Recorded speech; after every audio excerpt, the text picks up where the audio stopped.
Hey guys, you ever thought about making your own podcast? Well, if you want a platform to start it off, just go to Anchor FM. It's the easiest way to make a podcast. For one, it's free, and there's creation tools that allow you to record and edit your podcast right from your phone or your computer. Anchor will distribute your podcast for you so it can be heard on Spotify, Apple Podcasts, and many more. You can make money from your podcasts with no minimum listenership. Guys, like I said, it's the easiest thing you can ever do to start off your own podcast. Free, you can make money off of it, and it is easy to use. It is coming from me, a guy who knows almost nothing about technology or how to use computers. So guys, all you got to do is go to Anchor FM, you just sign up, and you start up your own podcast. You can get your own logo and everything. On this episode of Three Bro Sports Podcast, the podcast of three college students who could just talk about sports forever, we're going over Mike Trout is now a little afraid with the MLB reopening. Is he even going to play? He's had some doubts about it, especially with his newborn child coming on the way. We give our takes on whether he's going to be there or not. There's a lot of name-changing opportunities as of right now, especially in this day and age we're living in. The Washington Redskins and the Cleveland Indians are looking into new name changes. The Harlem Globetrotters have now come out saying, you know what, we'll sell the Washington Generals to the Redskins if they really want it. Also, you know, since it's a patriotic day today, happy 4th of July if you're listening on the day of when we're recording this, Cam Newton goes to the New England Patriots, and you know it's a patriotic signing for such a patriotic day, although it was a few days ago. We give our takes on how good he can really be in New England, and also we go over the top 10 NFL coaches as of right now in the league. Now, it's a little controversial, so you guys got to stay tuned towards the end and hear what we have and what coaches are ranked where. But first, this is Jay Stevens of the Jay Stevens Podcast, and you're listening to Three Bro Sports. But first, shut up and sit down.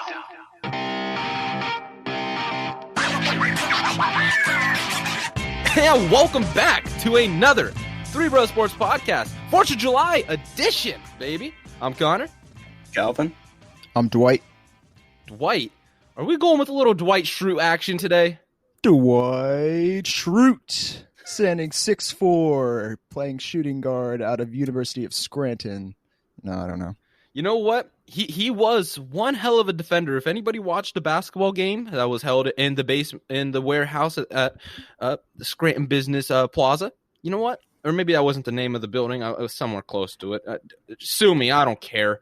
But you know, Dwight had some pretty good defense. Yeah, he did. He wanted to play. He wanted to play skins. He didn't want to play shirts. He was a true man out there. You know, it's typical. Everybody likes to look at Michael Scott's offensive production in that game, but it really was Dwight's defense that was the glue holding the whole team together. Yeah, let's just forget about Jim Halpert literally leading the entire team in all points being scored. Let's just forget about him and his amazing matchup against Roy. But this is a special podcast because we're getting closer and closer to sports being played, but there can also be some side effects because of the whole COVID-19 outbreak going on. And one of the biggest side effects of them all is with the face of baseball, with Mike Trout. Maybe Ron Bamford would like to disagree because all he likes to do is bash Mike Trout for not being big enough on social media for them to market him. It's all about the money. It's not about look at the amazing things that he does day in and day out. That's whatever. I have a bias towards this one. But Mike Trout recently came out saying he doesn't feel comfortable playing. He has a newborn coming up in August, and if he was to test positive for the virus, he'd miss out on the first 2 weeks of seeing his own child. And it is tough. I mean, yes, he's going to be paid $35 million plus this year, or maybe a little less around that range. But it's really tough, especially when you try to account in your family. Like, family over everything is the best way to put it. And I understand where he's coming from, and it sucks for me as an Angel fan if he were not to play. And he is still contemplating it, but he has come out saying that he doesn't feel comfortable out there yet. It doesn't feel right to him. Do you guys see him playing at all this year? I mean, I know the expectation for the Angels are a little high after signing a lot of big names, but do you think he's going to be valuing the safety and just trying to go be with his family? Or do you think he may just take a risk out there and say, you know what, if I stay safe enough, I'm wearing my mask, I'll play? I think he'll not play, honestly. I'm kind of leaning that way. I wouldn't blame him. I mean, yeah, it's your family. It's your kid. You don't... Plus, like, it's his newborn child. I wouldn't blame him for not wanting to put it in jeopardy. I wouldn't blame him if COVID wasn't a thing, if he wanted to stay home. So you take a week off or two. I understand that. Yeah. Yeah, I don't blame him at all. I honestly, if I was in the situation, I'd probably do the same thing. I would definitely contemplate it as well. I mean, look, baseball, the majority of baseball players can all attest that baseball is the love of their life. Like, they will dedicate their lives 24/7 to the game, although almost everybody thinks it's a boring sport, which I understand if you never played it. I get it. Brett, I know you're super enthusiastic about the game. I know as a baseball expert, you're jumping every time you get to watch a game. But, Of course. but it's really tough when you try to put things into perspective, especially when it comes to family, knowing that the risks of you playing, even if there are no fans, it's the hotel rooms you're staying at. You don't know how clean they are. You don't know who's been in there before. The charter flights, they say that they have those chemicals that wipe out everything, but you never know. It's always scary. I'm not trying to be a conspiracy guy, but you never know what really goes on beforehand of how clean those airplanes or the hotel rooms really are. I get it. It's tough, but... And I mean, baseball is no exception. I mean, you go anywhere nowadays, you're bound to see a handful of people who, think they don't have to wear the mask and just have it dangling off one of their ears. They think that they're immune to it or whatever. There's plenty of other people aside from players who are going to be involved in this, coaches, staff, trainers, all that. That's a lot of people. And there's going to be people, it's inevitable, that don't take the guidelines as seriously as others and risk getting Mike Trout or any of these other players infected. I mean, newborn babies aside, no one wants to get sick and risk, coming home and getting any of their family members sick, let alone a newborn baby. So I know that Mike Trout isn't the only player that's been voicing concerns. It's just, I know a lot of players are kind of like, what are we doing this for? Like, what are we rushing back into when, it's not safe for the players yet? Well, and it's really tough because of all the negotiations that the MLB did. Then Rob Manfred kind of just mandating, look, you're playing a season no matter what. You're going to just agree it, or I don't care. You're just going to play. I'll find some 9-year-olds to cover your spots if you really don't want to. But they're all in a tough situation now because case numbers have been starting to rise up again, and the fears of a possible second shutdown of many events, the social gatherings being limited back again, people just not wanting to wear their masks for whatever reason. It's mind-boggling to me personally. But besides that, it's tough when it's a 26-man roster in baseball. Then you add in all the extra coaches, your hitting coaches, the equipment staffs. Like, you're talking about 40 players per team. And I know for basketball, it's going to be about in the 20s range, depending how many they have with the coaches. I can't really tell you how many for a fact, but I know for baseball, it's about 40 per team. And it's really tough. And especially in a state like Arizona, where Arizona banned off gatherings of 50-plus people. So who knows what the Diamondbacks are going to be doing when the season starts. There's a lot up in the air about it. And just for the Angels' perspective of things, if Trout doesn't play, it's not, I understand this is the best player to have ever played, but the Angels do have a few players that are ready to contribute out there. Joe Adell, he's one of the top 5 prospects in all of America. He's been bound to have his debut this year, and I know it's a lot of shoes to fill, but this is kind of a test to see how good he can really be. A lot of scouts have actually compared him to more of a, not a watered down version of Trout, but there's some similarities between the two in terms of raw talent, power, speed, hitting. So who knows what goes on out there? They just signed Anthony Rendon, so they still have a true number 3 hitter in the lineup. You got Shohei Ohtani 100% healthy. He's going to be the ace of the staff. The Angels still have a solid team, but it's probably not going to get them over the hump in any way, shape, or form, especially with how they've underperformed almost every year. I could go on and on about it. I'm not a big fan of how they play, but you know what? That's whatever. All things aside, we'll keep everybody updated with what his news is. Because, I mean, Three Bro Sports on Instagram, we're breaking all the latest news. Everything that comes up, we're going to be one of the first ones to report that out there. Three Bro Sports TV. Check it out on Instagram. We're getting close to 200 followers on there. We even just broke 200 on Twitter. I know, we're becoming some big boys right now. I mean, we're almost at 1,500 downloads for this podcast. That's just amazing. I know we don't have 1,500 friends that's just checking it out over and over again. But, I mean, this podcast has been viewed in over 10 different countries. 10. Isn't that mind-boggling. Just for 3 college kids just starting off a podcast to now knowing that we've been played in over 10 different countries. It's amazing. From the mountains of Nepal to the plains of Belgium, the Three Bros Sports Podcast is being played from the mountaintops. I mean, I can list them off. We got the United States of America, Ireland, Canada, Germany, UK, Dominican Republic, Argentina, Lithuania, India, France. It's humbling, especially I think just for how far we've come through this, and I think this pandemic is actually going to be huge for all sports podcasters when it comes to their creativity of how they've been able to go for over 3 full months of no live sports at all. The greatest things that we've had is the NFL draft in the offseason and free agent signings. For the creativity levels for all podcasters, it's our hats go off to everybody. I think this does nothing but help everybody. What about the NBA horse tournament? You're forgetting about that. Oh, man. You want to be quiet right over there, Dwight? Are we? I don't even want to start bringing the NBA's failures for that one. I mean, we even had the MLB's black eyes over and over again.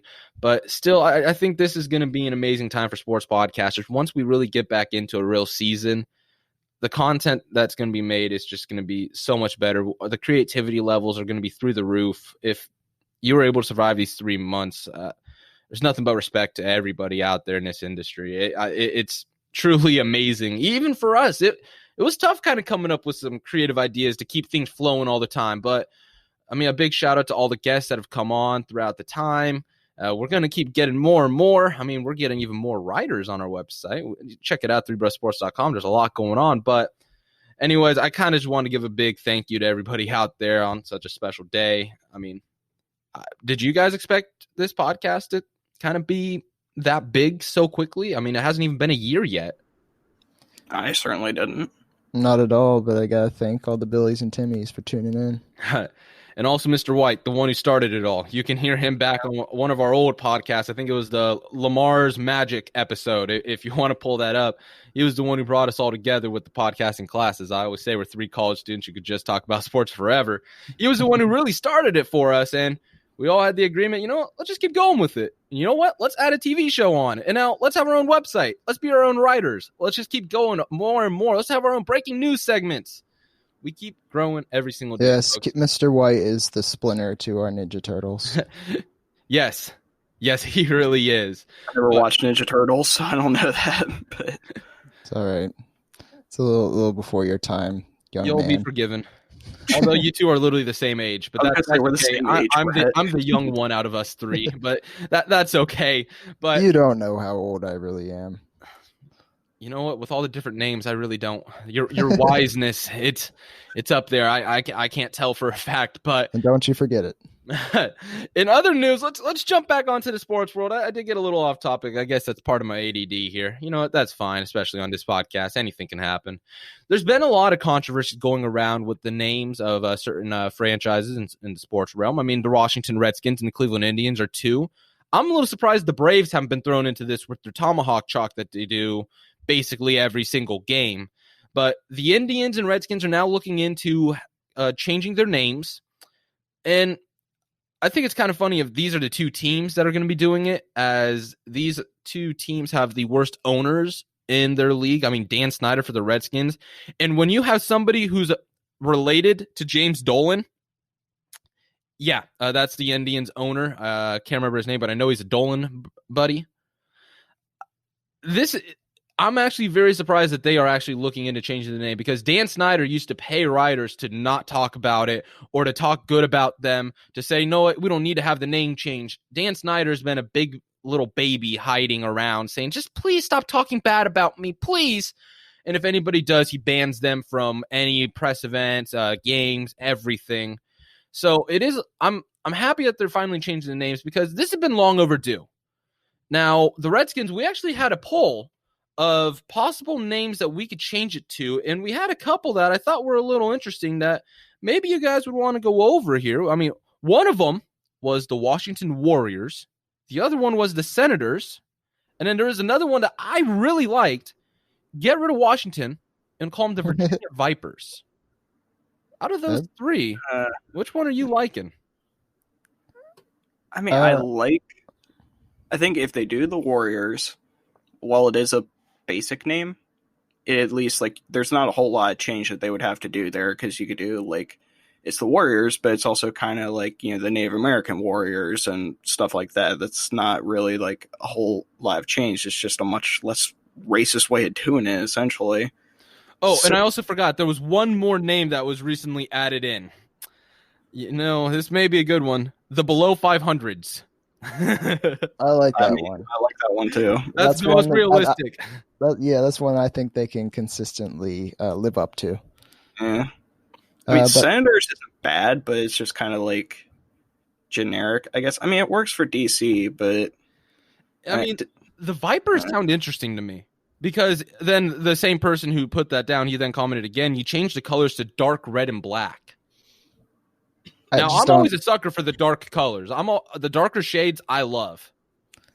I just don't see DC getting rid of their team. I mean, even if they still play in DC and call themselves Virginia, I think they play in Virginia. No, they don't play in Virginia. They train in Virginia, but they play in Maryland. You're right. Yeah, I'm sorry. I got that mixed up.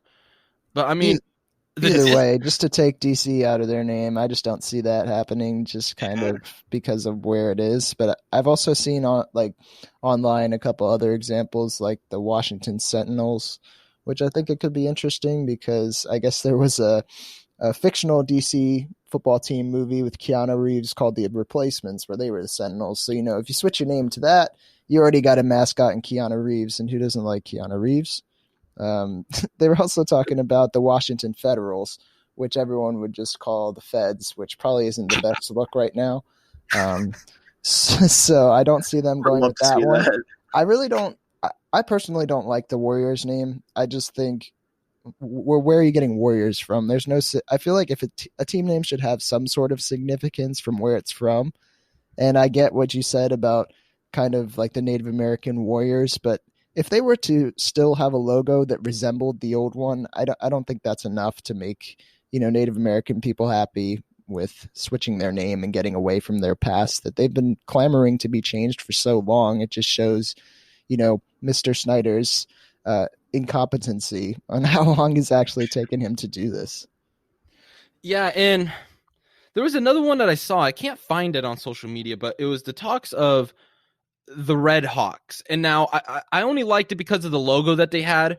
I think the biggest thing is if you have a different logo, I think the logo has been the biggest controversy of it all. You can keep the name, but if you had a different logo, the Golden State Warriors, like you were talking about, they went away from having a Warrior type logo and it's more towards the city. They just have it as the name. Now, I'm okay with that, but I think the logo is the thing that has to change. And the thing about the Red Hawks I liked, it was like an aviation type logo. It was like a red plane with the yellow and the black. It didn't look like you had to rebrand too much. You can kind of keep the same color scheme. The jerseys could be the same. You just put Red Hawk instead. The helmet would have to change as well. But I kind of like that one. But the Virginia Vipers, I'm still a big fan on.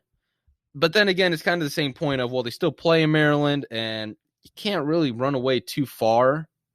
But one thing about the Redskins that I really did like was the Harlem Globetrotters have come out saying that they own the trademark for the Washington Generals.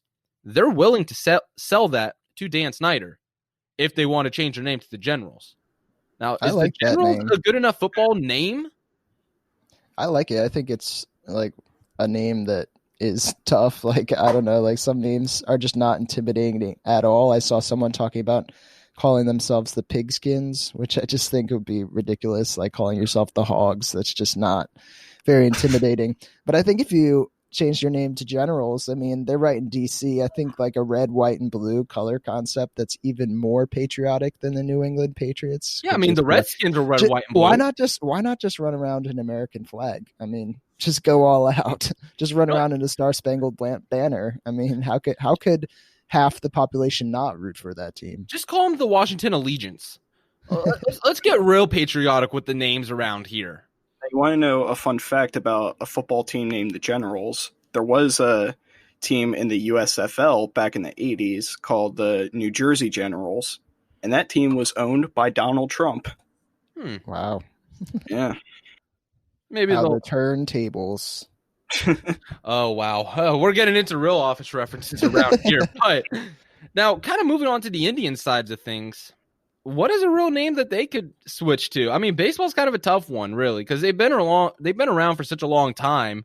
It's like, man, it kind of just seems weird if you're not calling them the Cleveland Indians.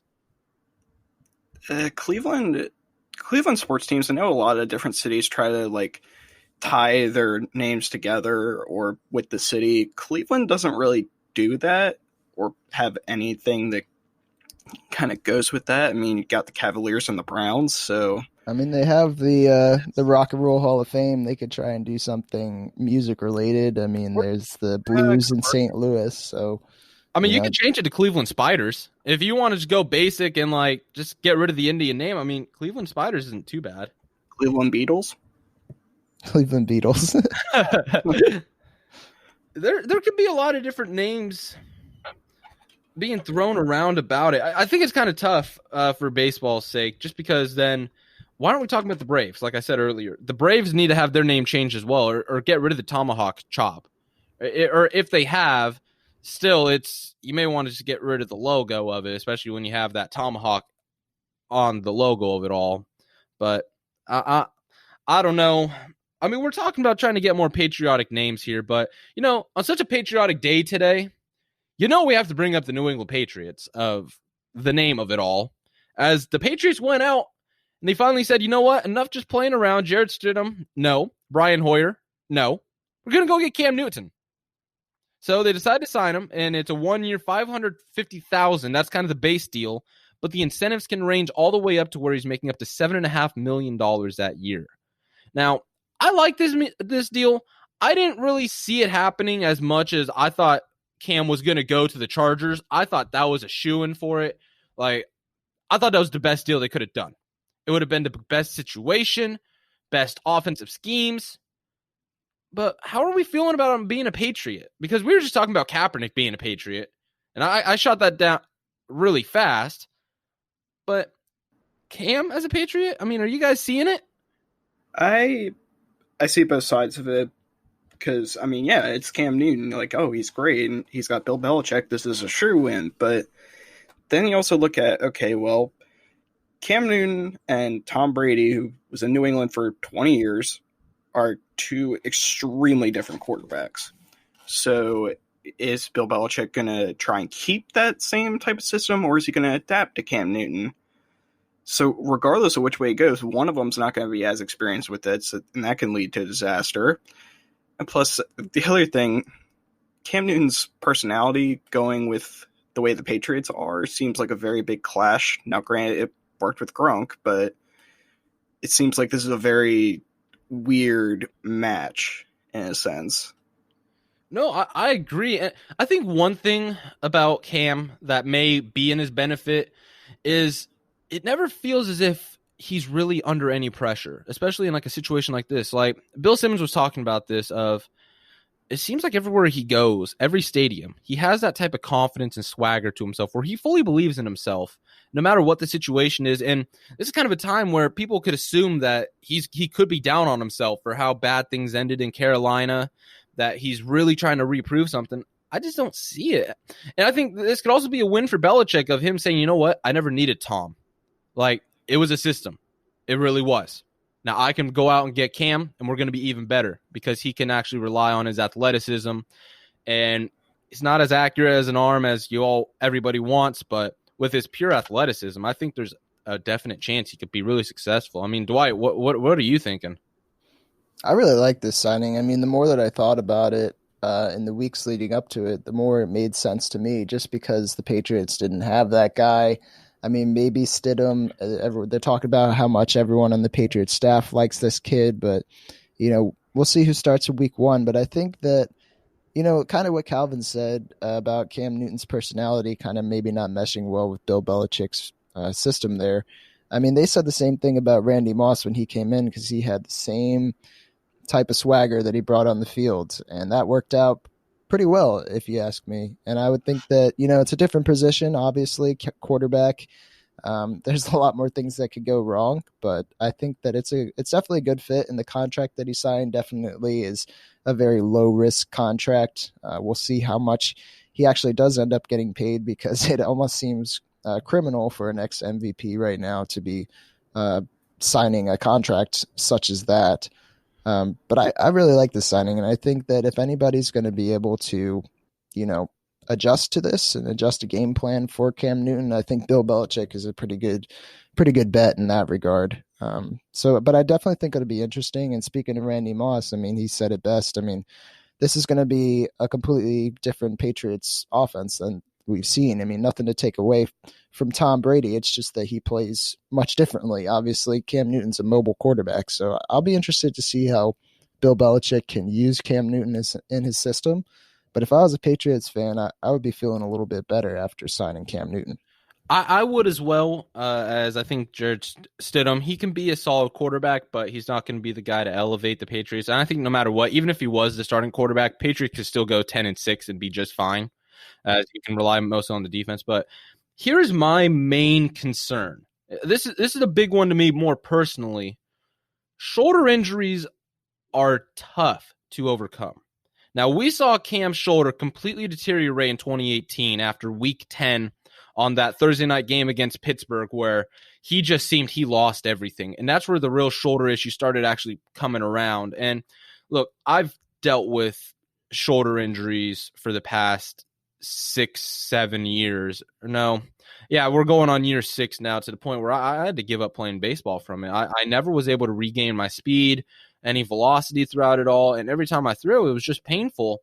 And I know for Cam, he had an entire offseason to really fix up his shoulder, and he said he felt a little better, but there was still some nagging problems. Shoulder injuries are just like knees for running backs. You need them at 100% capacity, or you're not going to produce the same way. I mean, look at Todd Gurley last year with the arthritic knee. He never was his true self out there. He looked scared to go into contact. He wasn't as physical as he always would be. And I think Cam's kind of the same way. Of that shoulder is not easy to come back from. I mean, the only quarterback I can remember that's come back from a similar injury is Cam Newton, or not Cam, Drew Brees. Sorry, I lost my train of thought there. But Drew Brees came back from a torn labrum. It's just really tough to see him back at 100% with his arm strength, because that's a big thing for him with the athleticism. It's a great 1-2 punch of no defense can really game plan against him when he's fully healthy. I'm curious to see how his shoulder is, but I mean, for just speaking on my behalf of experiences, like, shoulder injuries are not fun. And even when you're done with the physical therapy of it all, you're never back to 100%. You're never the former self, and you never can get any better. Like when you have Tommy John surgery, normally after you're training and rehab throughout the MLB, you can end up actually lasting a lot longer in the league because your elbow feels brand new. But a shoulder is completely different, because that nerve system goes all the way back down to your elbow. It goes through your rib cage. Like, it can really damage you over time quickly. But I'm happy to see him in New England. I think it's a great opportunity for him. I just really need to see how healthy his shoulder really is. Yeah, I could definitely agree with that. Yeah, it definitely should be interesting. There's a couple quarterbacks I'm interested to see come back and play because of injury. Mainly talking about Teddy Bridgewater. Yeah, I kind of had a good idea where you're going with that one as a Vikings fan. I loved Teddy. Well, he's in an interesting situation in Carolina. I mean, nobody really knows how dominant he can be. I mean, he had a couple stretches in New Orleans. I mean, he was undefeated. I know. Is it with a brand new NFL coach? So I'm curious to see how it's going to happen. I mean, he has a good backup in PJ Walker from the XFL. So he's going to have a little pressure on him to produce right off the bat. But, I mean, who knows how Matt Rule is. But speaking of NFL coaches, now, recently, I'm going to a doctor's appointment to speak to my new doctor, talk about the shoulder, all that good stuff. I know you guys are so interested to hear about my doctor's appointment, but, I'll save it for a later time. And my phone wasn't working right. I was trying to use my Apple CarPlay. It wasn't going right. So I said, you know what, let's listen to a little sports radio around here in the Philadelphia region. So I turned it on. The first thing I'm hearing them talk about, and there's always the Philadelphia bias of it all, Doug Peterson is basically the second version of everything. That he is the greatest thing to have ever walked this planet since sliced bread.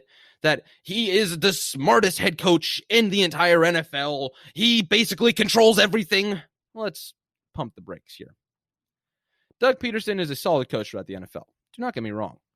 But if you dare put him in that conversation with Bill Belichick, Andy Reid, and Pete Carroll, I'm going to laugh you out of that damn room whether you like it or not of how stupid you sound. I'm a 49er fan, and I even have to admit, look, Shanahan's not top 5. He isn't. I would put him in top 5 over Peterson, but I can't do it.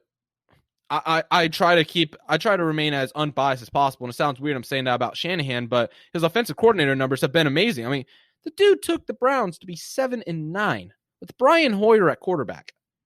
Brian Hoyer. Let me repeat myself. Brian Hoyer. And you still can go 7-9 with Terrell Pryor as your number 1 receiver. You go into Washington and you create the legacy of RG3 before the injuries go down. Then he leaves. He goes to Atlanta and he creates a revolutionary offense. And the same with the 49ers. The first year he actually has a healthy roster of somewhat talented players. And he developed George Kittle. He developed Mike McGlinchey. He developed Raheem Mostert, Kendrick Bourne, Deebo Samuel. These guys, they weren't looked at to be star players. But he created a potent offense that works. He even created Matt Breida before he was moved. Breida wasn't anything before Shanahan came in. This team has been built through Kyle Shanahan. But I'm getting off the point here. So I figured, you know what? Today, on such a great day, we're going to have a little fun here. We're going to do our top 10 NFL coaches as of right now in the league. Now, we're going to start off with 10 through 6. And now, kind of give a little bit of reason why you're going with that coach in that position. Calvin, I'll start off with you with your 10 through 6. Let's hear it. All right. So at number 10, I have Pete Carroll. Reason being is just because although there were other guys I liked here, I really, really wanted to put Mike Vrabel here, but I just couldn't since he hasn't been doing it that long. Pete Carroll to me is just kind of like, yeah, he's had some bad moments, but overall the Seahawks have still been every single year pretty good and a lot of times exceeding expectations, so I don't see why he's not in top 10. Number 9, I have Sean McVay, one of the youngest coaches in the league. I think he actually is the youngest, but yeah, he's got that baby face, or maybe it's Zach Taylor now. One of the two, or it could be Cliff Kingsbury. They're all young. McVay is just, he took the Rams from being a laughingstock under Jeff Fisher and made him a real competitor.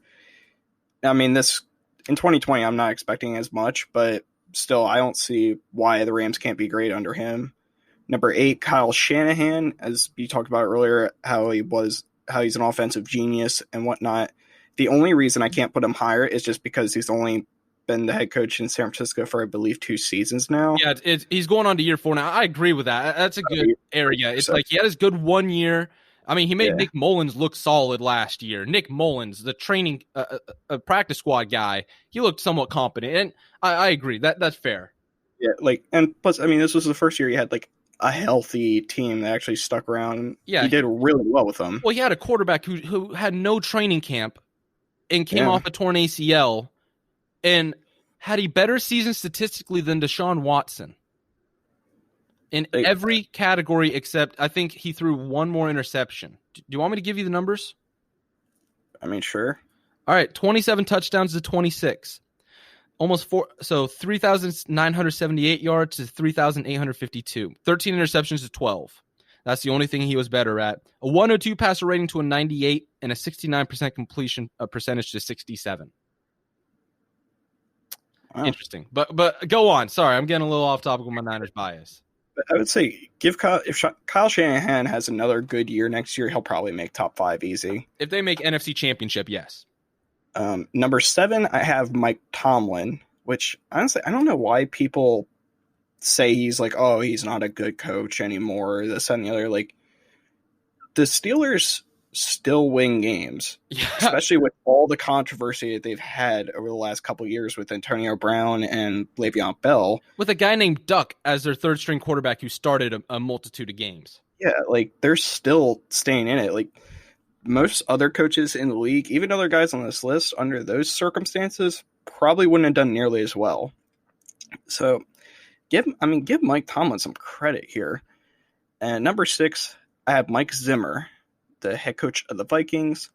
And while some people may argue about that, it's, to me, under Zimmer, the Vikings have always been a contender. And while, yeah, Green Bay's had some years, Chicago had their one, Minnesota's always been around in it for that division and even for, the NFC and possibly even a Super Bowl.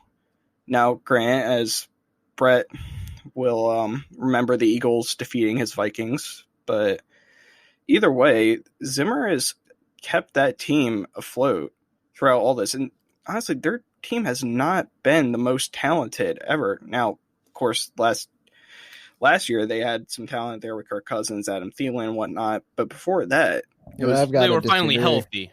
Yeah, I've got to disagree. Our defense has been one of the most talented in the league. I mean, I think offensive talent wise, with Dalvin Cook staying healthy for the majority of the year. If you can take a team to the NFC Championship with Case Keenum as your quarterback, that says a lot. Mike Zimmer doesn't touch the offense, though. He has nothing to do with the offense.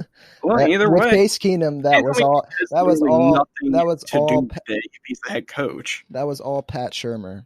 He doesn't call any offensive plays. He just says, "Here, take the offense. I'm going to go coach the defense with George Edwards." Yeah, and look at that defense. I am happy that he's on the list, trust me, but he's not on my list, so that's all I'll say. All right, Brett or Dwight, let's hear your 10 through 6. Who do you have? All right, I think that you definitely disrespected Pete Carroll, but I wanted to say that too. I won't go in that. He's way higher on my list. Same here. Number 10 for me was Sean McDermott, coach for the Buffalo Bills. Speaking of Mike Tomlin, this is actually an interesting fact. They were actually college teammates in high school. Sean McDermott played safety. They were college teammates in high school? Or my bad. College teammates. They were college teammates for football. Sean McDermott was a safety. Mike Tomlin was a wide receiver, so they actually played against each other a lot in practice, which I thought was pretty interesting. But he's shown in my mind, that he can put together a great defense. Now, the Buffalo's offense has always kind of struggled, and that's kind of tough to pin all on a defensive-minded head coach, kind of similar to what I said with Mike Zimmer, but it's certainly not something you can ignore. But I think with the additions of Stephon Diggs and continued development with Josh Allen, the Bills have a lot of potential, and it'll be up to McDermott to surround himself with a staff that can take advantage of that window. But I think that the Bills are definitely on a rise in a couple of years. I wouldn't be surprised if I would put Sean McDermott higher up on this list just based on his trajectory. Number 9, Doug Peterson, coach of the Eagles. He did win the Super Bowl with Nick Foles, so that's impressive.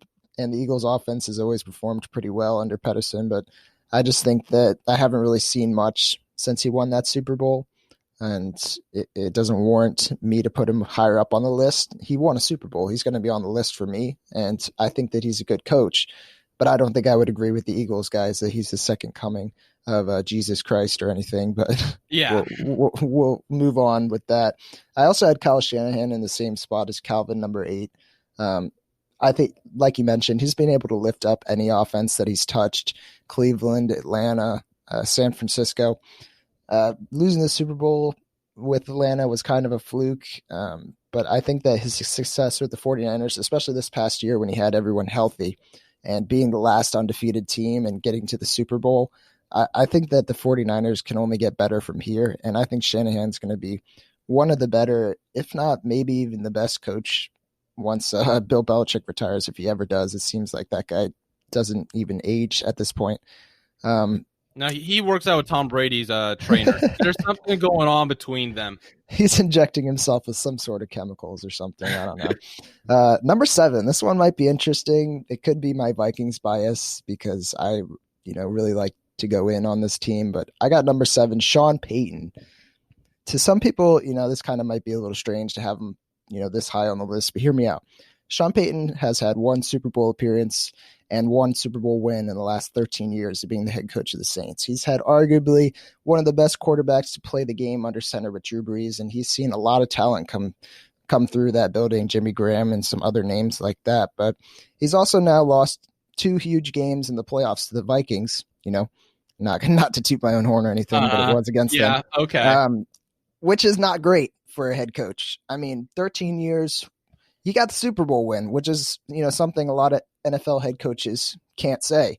But I just don't I just think that they talk about Sean Payton like he's on the same level as Bill Belichick and Andy Reid and that sort of thing, but I really haven't seen it. They keep choking in the playoffs. I mean, he's going to have to do something for me to get him up higher on this list. And Bountygate, that's all I'll say. That wasn't him. That's Greg Williams, though. It happened under his regime. Don't tell me he didn't know what was going on. Okay, I'll give you that. At number 6, I got Sean McVay, the NFL's trophy child of 2018. You know, how the mighty have fallen since then, but I still believe McVay is a great football mind. He has got an incredible knack of calling plays to combat a defense. And while he did meet his match against Bill Belichick in the Super Bowl, I mean, that's a tough coaching matchup for anybody. I think he has room to grow being one of the younger coaches in the league. And he's just shown that he has a great football mind. So I think that he might rise on this list, but out of all the people I said, I think Kyle Shanahan, out of all those coaches, has the most potential. No, I agree. Wait, was that your number 6? Yeah, Sean McVay was my number 6. All right. Now, I have a pretty similar list to Brett on here. Or Dwight. I'm sorry, I keep screwing up the name. Don't know what's going on with me today. Because I have McDermott at 10. Because if you're able to really get Tyrod Taylor into the playoffs, hats off to you. He's a solid quarterback, but look, he's not going to be game-changing. And I think last year was a true testament of what he can really produce out there. I think Josh Allen hasn't touched his real ceiling yet. He's a defensive-minded coach. It's a well-ran organization right now under his watch. It's not the same mediocre team that you see every single year that goes, they're 6-10, 7-9, but they're like that close. They're finally producing, and if there's any year for them to win that AFC East, it's this year. I actually have them winning in. I have the Patriots being a wild card team this year. I really do. I see a 12-4 season coming up, and this year they're really going to be up there. I thought last year they were kind of just a mediocre team, but they had some easy competition. But I think this year, when you add Diggs out there with a strong arm and Josh Allen, I think the potential is going to be endless. And Devin Singletary is your running back. Oh, baby. I mean, the dude had 25 rushing touchdowns in college, and he still looked pretty solid his rookie year. I think some big things are going to happen. At number 9, I'm going Mike Tomlin. If you're able to get a guy whose nickname is Duck, he's a duck hunter, and you got them at 9-7, they barely missed the playoffs. Tomlin's been a consistent coach in and out, but when you had a healthy Big Ben, Le'Veon, Antonio Brown, you couldn't get to a Super Bowl. It's tough. I understand the Patriots dynasty was there, and basically that was their opponent every single time. It's still tough. You had to have at least made it once. Now, they did get in one time a while ago, back in 2008 or whenever, against the Packers. Well, 2008 was the single worst Super Bowl there has ever been. Needless to say, coming from a Cardinals fan, I wonder why you say that. Not a biased opinion at all. Would you like me to bring up the last Super Bowl with the Niners' 10-point lead with 6 minutes to go? And man, you know what? We've both suffered through a lot of heartache with our teams. I can't even say I went through heartache because I didn't expect the team to win. I really didn't. I expected maybe 9-7 and we're cool. I didn't expect 13-3 and go into the Super Bowl. I would be lying if I told you that was going to happen. But anyways, I think Tomlin's a solid head coach, but you can't reach that top 5 until you can consistently get a team into the NFC Championship, really. Number 8, I'm going Sean McVay. I think he fell off really hard last year. This was the year to show, you know what, even with the arthritic knees, after all it went down, you even got Jalen Ramsey on that squad, and you still really struggled to the point you couldn't even make it in. That's a problem. I'm curious to see where McVay goes this year. Could have just been a hangover season. Maybe they're back to being elite, but right now a lot of pieces are falling down. I think Jared Goff showed his regression, that he maybe isn't as great of a quarterback as a lot of people thought. You lost Gurley. You got rid of Clay Matthews. Ramsey's going to demand a ton of money. Aaron Donald, he's never a cheap piece to have. The pieces are there, but is it all going to fit once again? Is it going to be as perfect as it once was in 2018 is the question. I got some questions about it, but let's find out and see it. Number 7, I'm going to go with Shanahan. Now, basically everything he has touched turned to gold. He needed a couple years in San Francisco with the roster given to him this was a complete rebuild when he walked in there. It wasn't a, look, we already have a solid roster. Here, coach it. It was, no, this is start from scratch. You're going to help me build it. Shanahan and John Lynch build up that roster together. And look at the pieces that they developed. George Kittle, a 5th-round talent. Raheem Mostert was never drafted. Matt Breida, if I'm not mistaken, he wasn't even drafted. Kendrick Bourne wasn't even drafted. Deebo Samuel was a 2nd-round pick, but nobody really had many expectations for him. Jimmy Garoppolo just came off a torn ACL and had no training camp, and he still produced as a top 12, 13 quarterback. That's impressive in itself right there. I'm not saying, Garoppolo's going to be top 5 next year. No. But like what I'm saying, I mean, McGlinchey has been a great lineman now. All the backups that they've had, everything that Shanahan has touched on that team when they're healthy has turned into complete gold.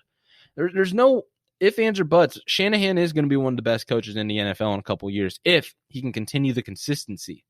I don't want to put him higher because it's only 1 year.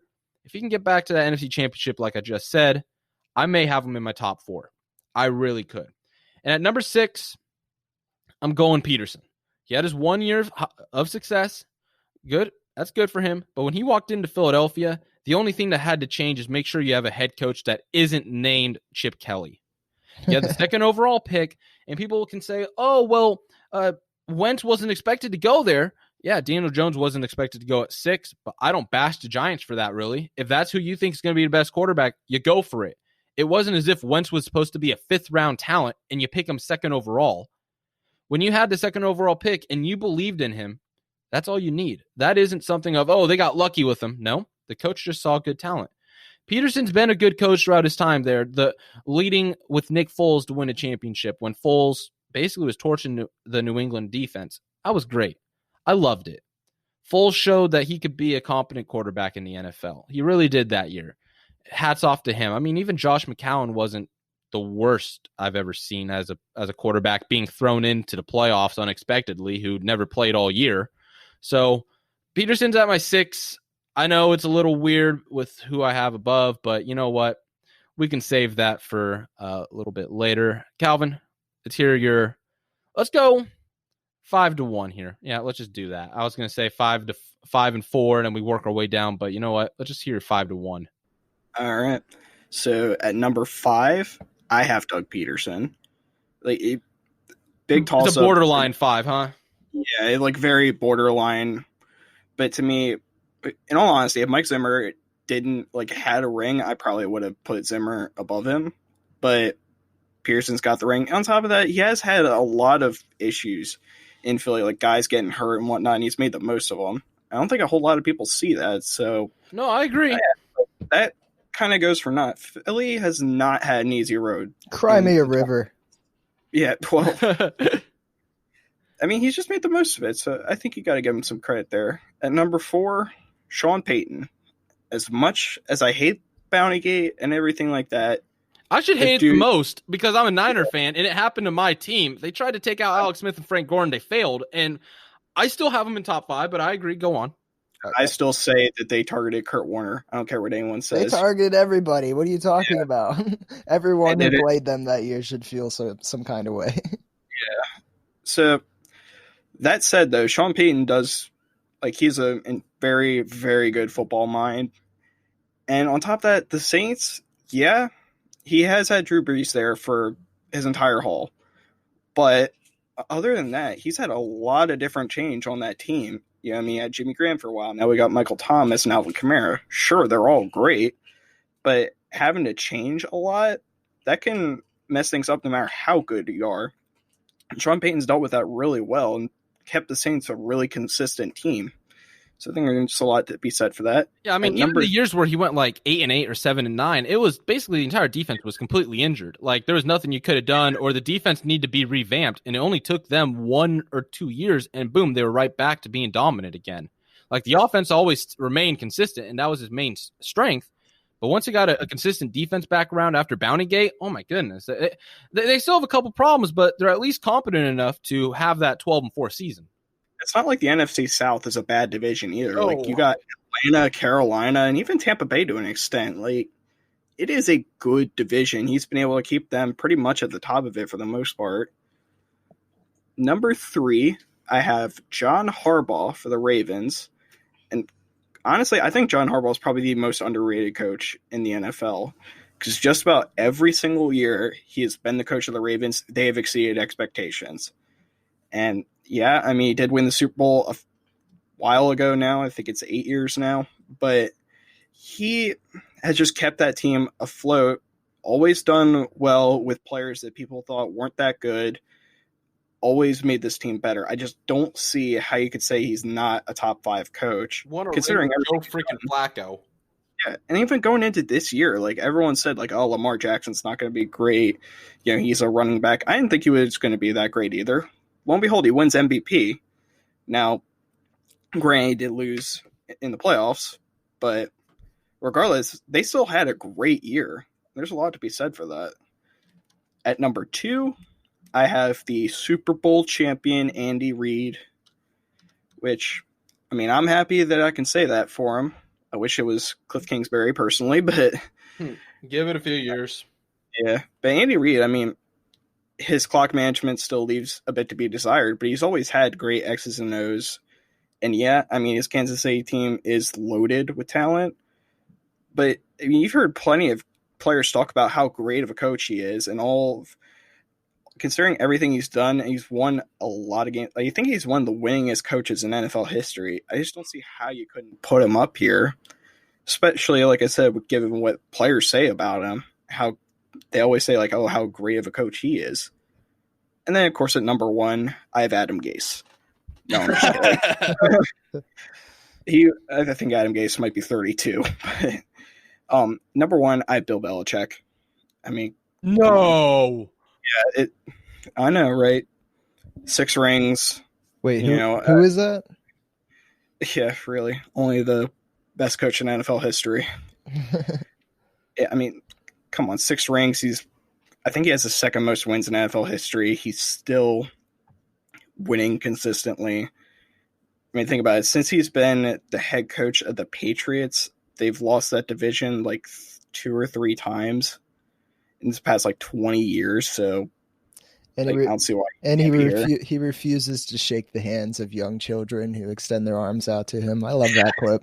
He's walking through the tunnel in Detroit, and all the fans are like sticking their hands out, and he's like, "Oh no," he just could not care less. He always has that straight scowl face. Strictly business. I respect it. All right, Dwight, you're up. What do you have from 5 to 1? All right, for number 5, I have Mike Tomlin. It feels like he's been in the league forever, and there's been questionable moments, like stepping on the field when Jacoby Jones is about to score a touchdown, claiming to look up at the Megatron. That was a little bit interesting.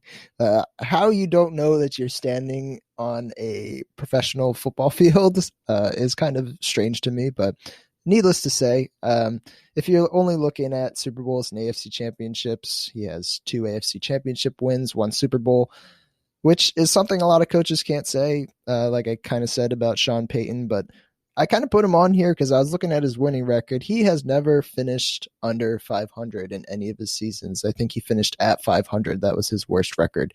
So the fact that he's been able to stay so consistent with all the things that have happened there in Pittsburgh, I put him on this list at number 5. I feel like that's a solid spot for him. Number 4, John Harbaugh. John Harbaugh to me is kind of an example of what coaches should want to be. He was on a hot seat, I think, 2 years ago, maybe 3 years ago, when things weren't working out with Joe Flacco. I think everybody and their cousin thought that John Harbaugh was going to be fired in the summertime, but somehow he managed to get another year, brought in Lamar Jackson, and the rest of the story tells itself. I mean, he saved his job. He has Baltimore constantly overperforming, like Calvin said. I mean, and the players seem to love playing for him, and the community seems to love having him as their coach. So I think that, I would definitely agree. I think he's one of the most underrated, if not the most underrated coach in the NFL. I would love to see him get back to the Super Bowl at some point, but we'll see what happens if Patrick Mahomes will allow that. Number 3. I can tell you, living in Maryland my whole life, Ravens fans love John Harbaugh more than anyone in that organization. Justin Tucker's a close second, but they might even love him more than Philly fans love Doug Peterson, but just might. I wouldn't ask a Philly fan, though. I don't associate with those kind of people. Anyways, number 3, I got Pete Carroll. He's the definition to me of a player's coach. I mean, everybody seems to love playing for him. his record speaks for itself: 100 wins, 59 losses, 1 tie. Pair that with the Super Bowl ring and being habitually in the playoffs with no offensive line. I mean, that could definitely be Russell Wilson taking a lot of that credit, but I think Pete Carroll's a great coach. Aside from throwing the ball on the 1 yard line, I think that he's never going to live that down. But I think he's up there. And if I was a player, I would definitely love to play for Pete Carroll. And then, number 2 and number 1, I feel like for, all of ours are going to be pretty similar. Number 2, I got Andy Reid. It's great to see him finally win the Super Bowl. I know everybody wanted to see that since he's been in the league head coaching since the 90s. I mean, he's got to be one of the most winningest coaches at this point, just based on how long he's been in the league. Number 2 as of active coaches right now. That makes sense. And that's why he's number 2, right? Because I knew that exact number. Yeah. No, but the one thing I will say with Andy Reid is it seems to me like he always just wants to bring in those shiny new offensive weapons, and his team's defense always struggles. They always have a great offense that carries them to a win because they can score 40 points, but the defense is always struggling. So I think if he can find a way to kind of balance that out a bit more and really show that it's his scheme that is carrying these teams to the wins and not just the loaded offense that he puts together every year, we'll see. But I think that he's definitely number 2, and obviously Bill Belichick, number 1. I mean, do I really need to explain this one? 6 rings is really all I need to say. Yeah, I mean, Brett, we almost have an identical list here, except the only difference I have for You know what, Connor? I like the way you think. I like the way you think too, buddy. Only difference is I got Peyton at number 5. Now, we always talk about it's only 1 ring so far. You know what? If you're able to get a team into that NFC Championship multiple times, and the thing about the Saints is it's always 1 play off. They're always just 1 play away. You know what? For you to get that team into that situation to begin with is a testament to how consistent of a coach you've been throughout your entire career. Every single time, they're always one of the best teams in the NFL. Now, there's always been a few question marks about the defense. I understand. But every single year, day in, day out, the Saints are always going to be one of the most competitive teams. You know, Sean Payton is a great game planner. He can create a great game scheme. But sometimes there's that one defensive lapse every single time that always holds him back. I can't put all the blame on Sean Payton for that, especially because he's not really in charge of the defense. Wait, That's never been his. You don't blame Sean Payton for that missed tackle on the Minneapolis Miracle? You know, I thought about it long and hard. And you know what? Sean Payton should have been out there making the tackle. You know what? I thought about just a Friday Night Lights moment when the coach just body slams the player. I don't know if you guys have seen that, but he should have done that. You are right. And you're seeing the video of this youth basketball coach. His kid steals the ball and takes it the wrong way, so he just goes and blocks his own kid's shot. It's so funny to watch. It's yelling. No! It's a life lesson right there, kid. It is, but I mean, we have the same 4 through 1. Harbaugh's number 4 easily. I think what he's done year in, year out, once again, he's from the Andy Reid tree, so you know there's going to be some similarities of offensive schemes, being creative with that offense, giving enough time for Lamar to feel comfortable around there. Pete Carroll at number 3, it's quite simple. The dude wins day in, day out. Even without the Legion of Boom, they're still one of the better teams. They had their 1 year of 8-8. But then when you lose Earl Thomas, you lose Richard Sherman, and they're still producing. They still were one of the best teams in the NFL. Seriously? Your number 1 receiver was DK Metcalf, a guy who body builds but has the same route running time as Tom Brady. Wow. There's a lot to be said about how good of a coach Carroll has been. Number 2 is Andy Reid. Duh. And then number 1, I thought about Sean Payton, and I also thought not Sean Payton. I thought about Adam Gase, and I thought about Joe Judge. And Doug Marrone. And you know, all the Giants fans are going to try to tell me, oh, well, he's from the Patriots system. It's not as if we've ever seen a Patriots coach or a Patriots assistant come around and be an awful head coach. Blah, blah, blah. I'm an idiot. Yeah, Joe Judge, number 1. No, I'm kidding. It's Bill Belichick, hands down. There's no ifs, ands, or buts about it. Bill Belichick will consistently win no matter who his quarterback is. I mean, they could throw Calvin out there, and you'll still go 9-7. Calvin could throw I mean, 7 I could interceptions try. each game, and the defense will still score 14 points for them. Jeez. Calvin, what number are you gonna wear? I don't know. 00? I'll take Cam Newton's number 1, steal the job and his number from him. You know what? I would like to be one of those quarterbacks that's like old school, like autogram, and just wear number 60. But I mean, Brett, we basically had the same list here. I appreciate that. It shows. I'm a little surprised Calvin had Pete Carroll so high up there. I was a little surprising Look, to me.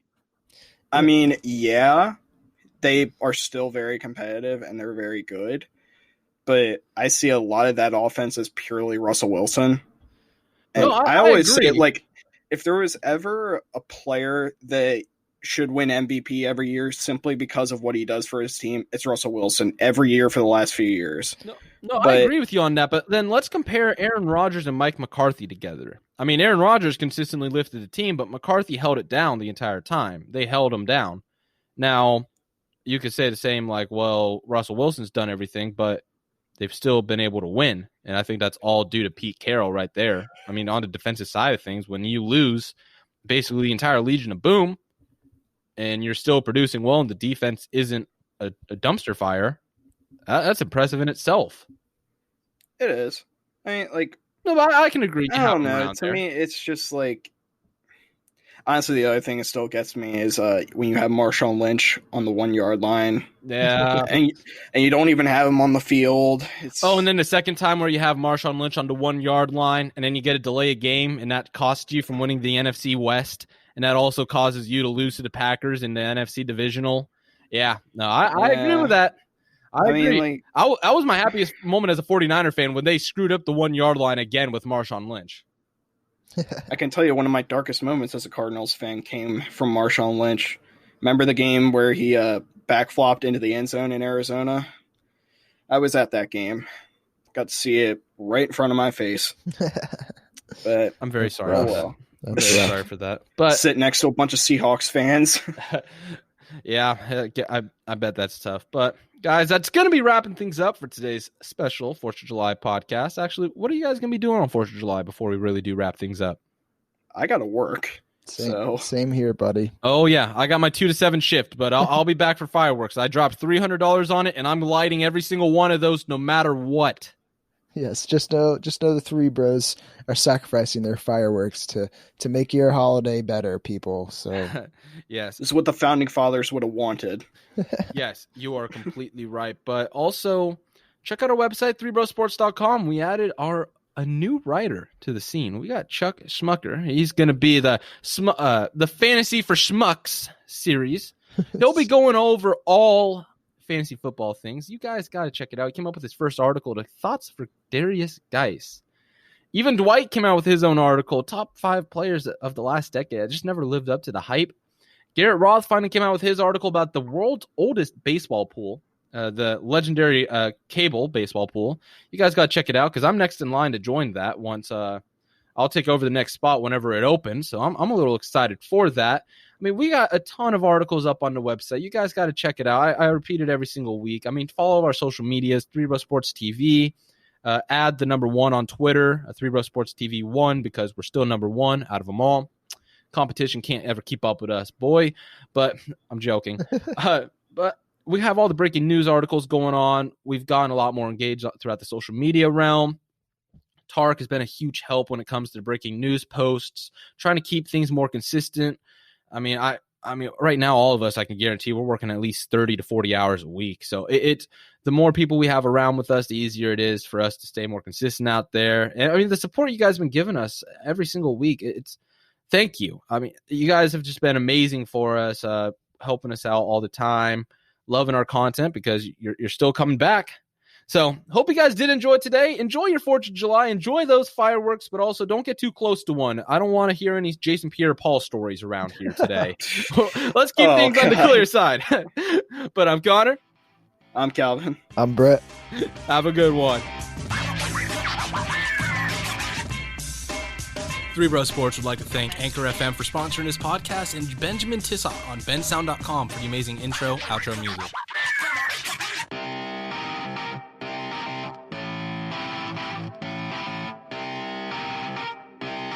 Shut up and sit down.